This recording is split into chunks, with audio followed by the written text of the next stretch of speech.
Hey, what's going on everybody? Alex here with Freedom Mowers. I hope you all are doing well.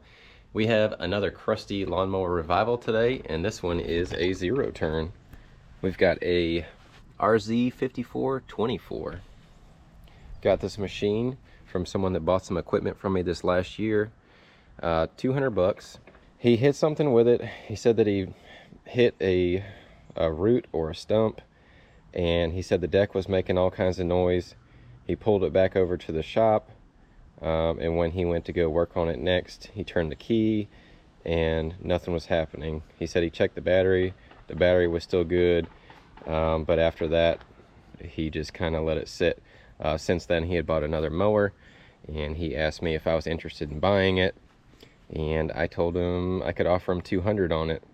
The only thing I know about it is it will not start with the key, but since I was over there, I brought my jumper pack and I did put it up against the starter and the engine turns, so it's not locked up. Yeah, 54-inch deck, triple blade. I think this is like a early 2000s model Husqvarna. We've got 348 hours on it, and you guys can see it's definitely had some sun fade for sure. This has the 24 horse Kawasaki V-twin. We can take a look together. I did kind of look over, make sure there was oil in it, which it's a little bit low and a little bit dirty.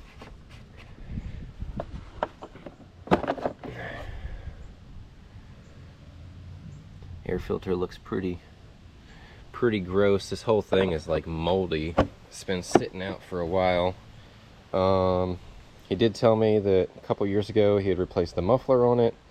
At some point the seat has had a newer deck belt put on it, and I believe that's about it. I'm gonna go ahead and take the deck off from it so I can get it in the shop easier and work around it.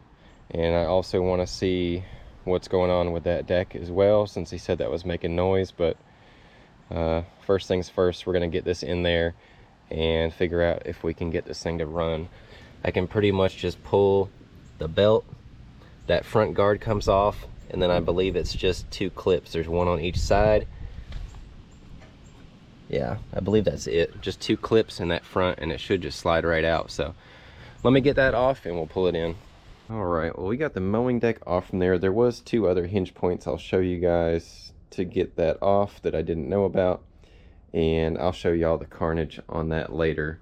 I'm gonna get you guys set up on the tripod. We're gonna do a couple basic tests, just checking the voltage on the battery, make sure we have voltage going through our fuse, and check to see if that is good. I'm gonna show you guys how I kind of isolate the engine, see if we can get that to run, and if we can, then we'll move forward with figuring out what's going on with no power, engine not turning over with the key. So let me get y'all set up. Let's get started.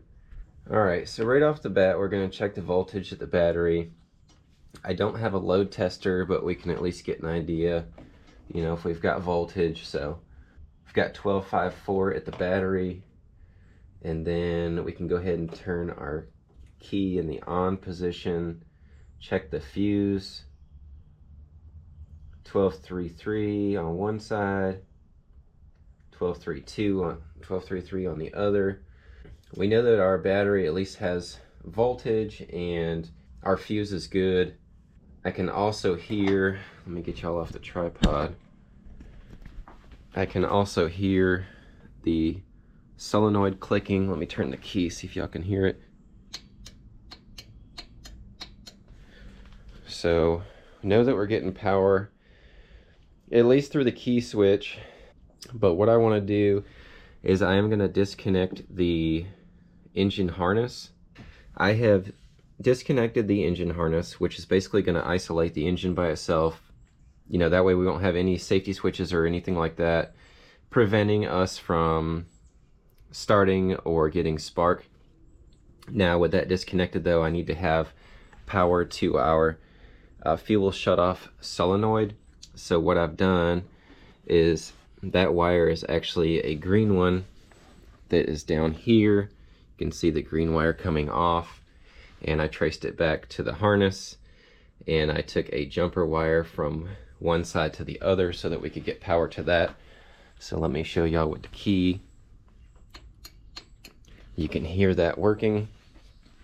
Now at this point, I have my jumper pack grounded to the engine, and I have another jumper wire that I am going to touch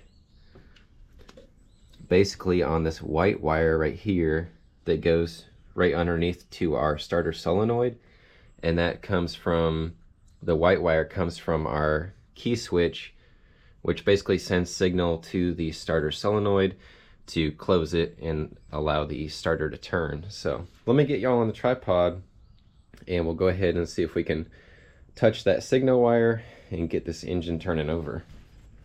All right, so here we go. We'll put the key in the on position, and now I just have to kind of finagle this wire down to, actually, you know what, I'm gonna just put it in there. I'll see if I can just get the wire down into the signal wire, and then we can basically just touch our positive to this. So as soon as I touch it, we should be able to spin over.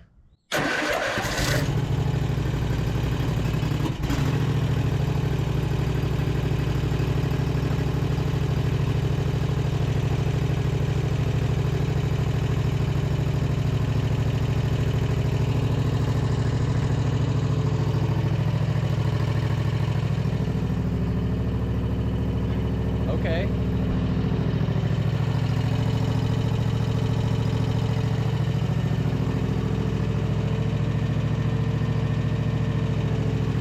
It's literally idling like a champ.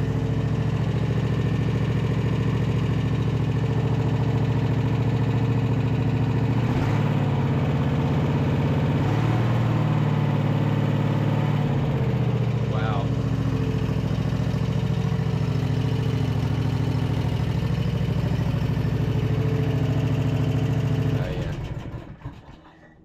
Oh yeah, they'll let it at least turn off the fuel solenoid to just kill gas, basically the engine. I don't have a ground on it right now.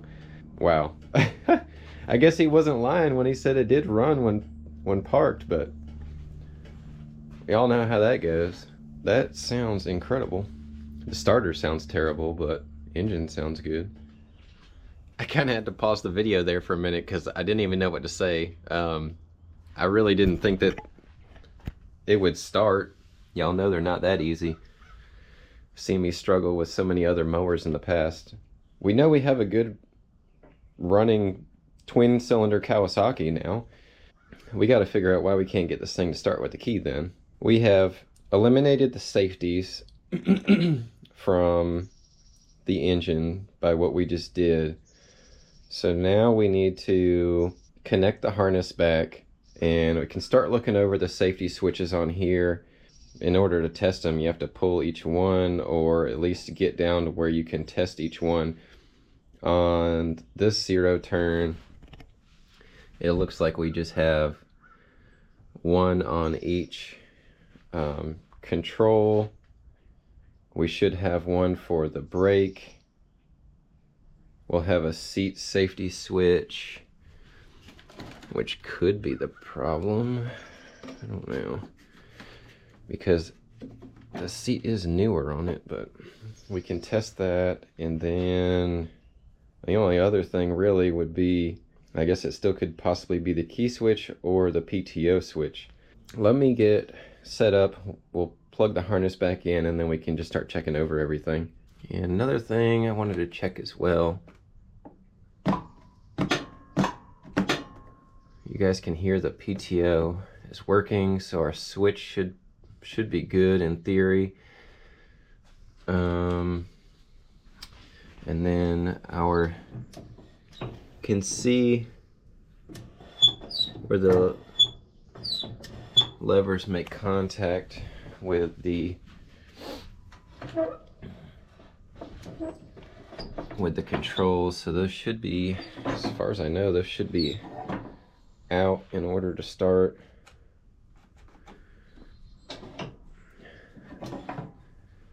And they're both engaged. We got nothing. And then our brake switch. Let me take a look to see where that brake switch is at on this. Should be somewhere connected down to either the handle or linkage on here. Alright, so check this out. I've spent about the last 10 minutes looking at the linkage on here, trying to figure out what was going on. And let me show y'all. Safety switch is just here dangling. This is for our brake. And I couldn't figure out where it went. So I was looking online to see if I could find like a diagram. Well, I'm looking right at it. It has this little, basically tab. And it looks like the little prongs are kind of beat up. But it's supposed to fit in this groove right here. So still kind of clicks in there, but it wants to fall out. But now, I don't know if you guys can see that. But now it's pushing in. So our e-brake, in theory, should be engaged. I guarantee that's going to be the problem. So, harness is hooked up. Let's see.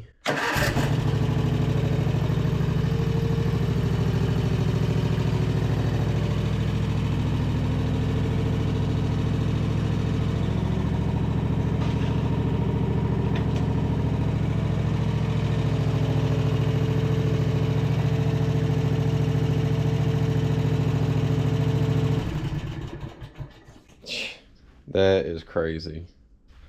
All that over that brake switch.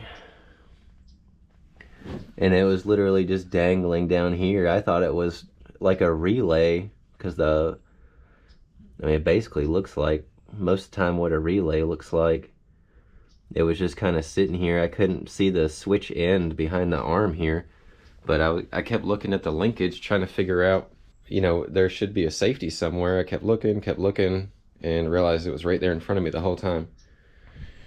That is insane. Brakes back on. That starter sounds terrible though.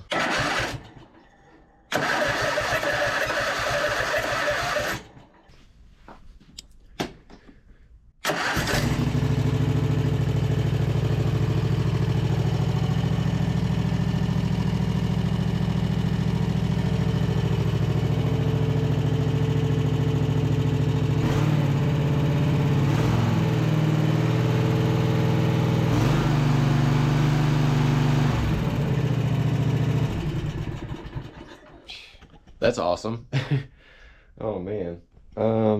Let's see if this thing will drive.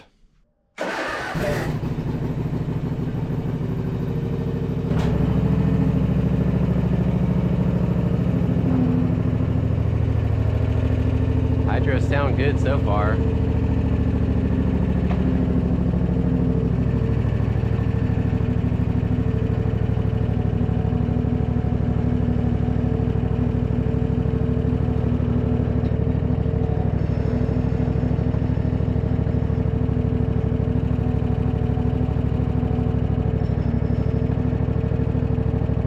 Seems to be tracking straight.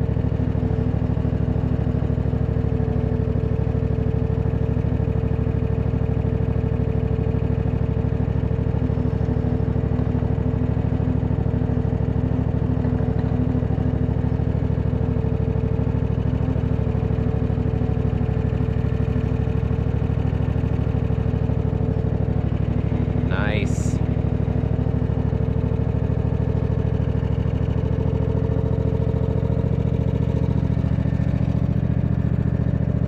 I'll call that a win right there. So let me get this pulled back in the shop and we'll take a look at the deck. And other than this thing being just really sun faded and crusty, it seems to be in really good shape. I did take a look at the drive belt earlier, just took a peek underneath, and that's in good shape. Other than that starter just being a bit noisy, so far, I mean, it's turning perfectly. We won't know until you drive it for a bit and really get the hydros warmed up, but so far they're not groaning or making any noise. It's tracking straight. That Kawasaki Twin is running like a dream. And now we need to get over to the deck, so let me show y'all what was going on with this. I guess what had happened, was whatever he hit peeled this baffle off the deck, because you can see that this side is welded up, or as part of the deck. It just has that tab that bends over, and this one is still attached over here, but this whole piece is just mangled.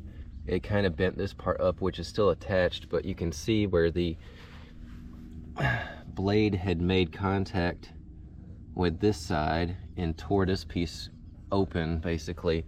And also when it moved this over, this blade contacted as well, and you can see the damage here. It actually put a hole in this one and just ripped this thing open. Other than that though, the spindles, they feel really good on here, and the blades are in pretty good shape. They need a sharpen, but overall the deck's really solid on here, and I think we just are going to have to pretty much beat this back into place and weld that back up, and I think that this deck should be in pretty good order. It is going to be hard for me to push this in place, but I'm going to do the best I can, at least to get a tack on there. So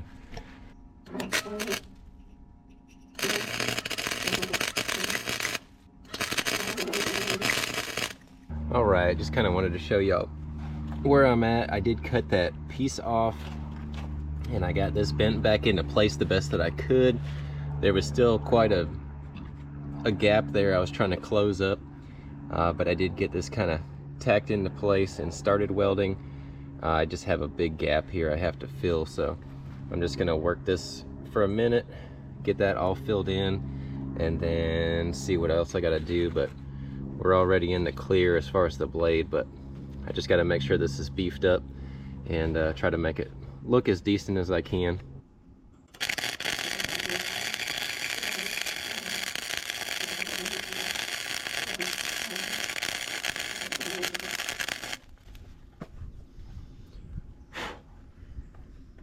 All right, well, I got that finished up.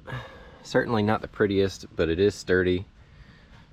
I beat on it just to verify it was going to hold, and tried to just shape it the best I could back in place, but we're plenty clear now of the blades, so we should be able to just go ahead and flip it back over. I don't know if I can do it one-handed, but I'm going to take this over, get this pressure washed. We can take a good look at the top side of the deck here, check all of the idlers, and then I do have some paint that I used last year on my Arians, and it was a really close match, so we'll probably give that a shot too. But let me get this over, get it pressure washed, and then we'll take a look at it. All right, I got the machine washed up.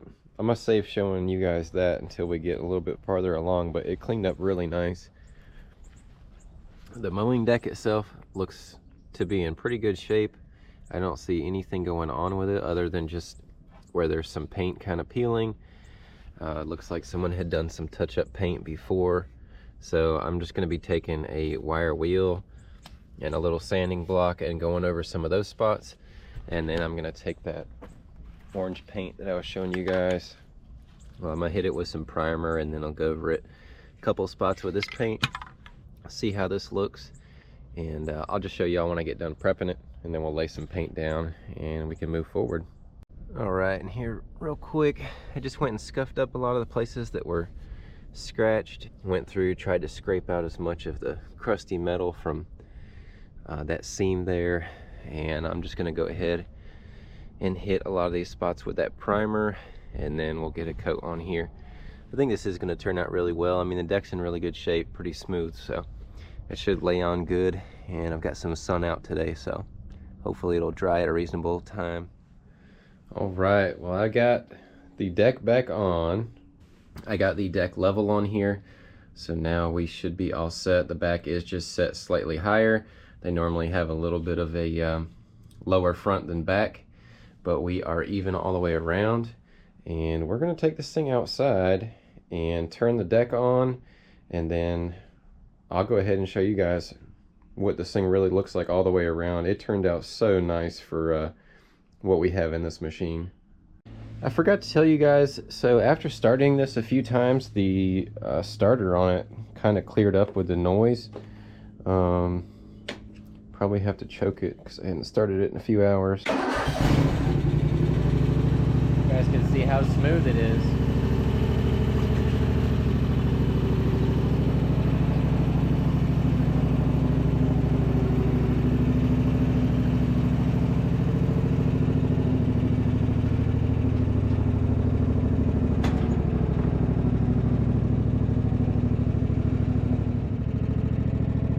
The deck should be pretty quiet. Like I said, I checked over all the spindles and the idlers on here, so we'll throttle up.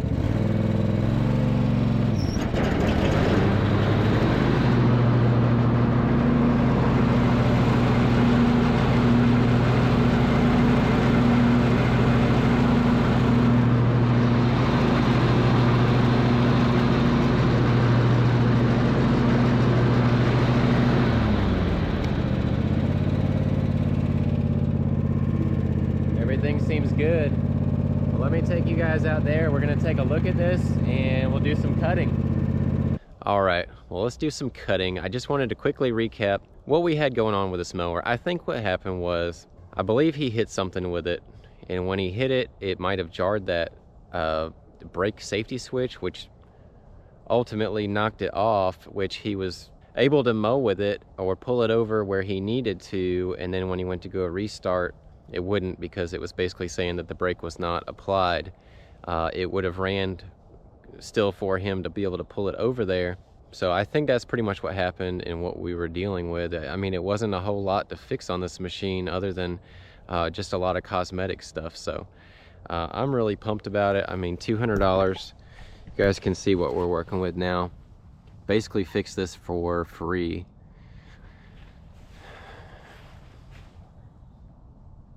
The deck turned out super nice on it.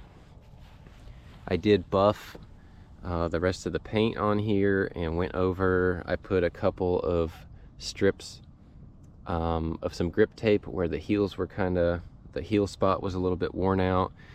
I did some touch-up paint in this area, which looks like it got a little scuffed because when the seat folds down, that's what hits. You guys can see that chute now. I mean, it turned out pretty good from what it looked like before. Got a little overspray on the wheels, but I'll take care of that. Plastics came back. I mean, overall, this thing turned out super, super nice. You guys can see we got that nice Kawasaki twin on here, and it runs excellent. So deck sounds good, engine sounds good, transmission's nice and smooth. Everything works. So I am super pumped about it. Get y'all set up on the tripod and we'll do some cutting with this and probably just wrap it up.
All right, well, this thing sounds awesome. It cuts good. Now, come springtime, I am gonna do a full service on this, so fuel system on it. We're gonna put a new air filter in it, oil change, and I still need to sharpen the blades, but they still had a little bit of an edge on it. I just wanted to be able to confirm and test everything on it, but I think this is gonna be a really nice machine. What do you guys think? We have about 350 hours on this machine. I think in the condition it is in now, I'm gonna say probably around 1,000 to 1,200 maybe come springtime. Let me know what you guys think. I know the inflation's up, and I haven't really sold a lot of zero turns, so this one just happened to be a crazy good deal, and I really didn't think it would turn out as good as it did and have as least problems as it did. So once again, I really appreciate y'all checking out the channel, and we've got some cool stuff coming up. I have more zero turns, we've got more riding tractors, I've got four-wheelers coming up, I've got some chainsaws, all kinds of stuff. So I really appreciate y'all staying tuned, and we're gonna have some fun coming up. So on that note, let freedom ring, let those small engines sing. I'll see you all next time.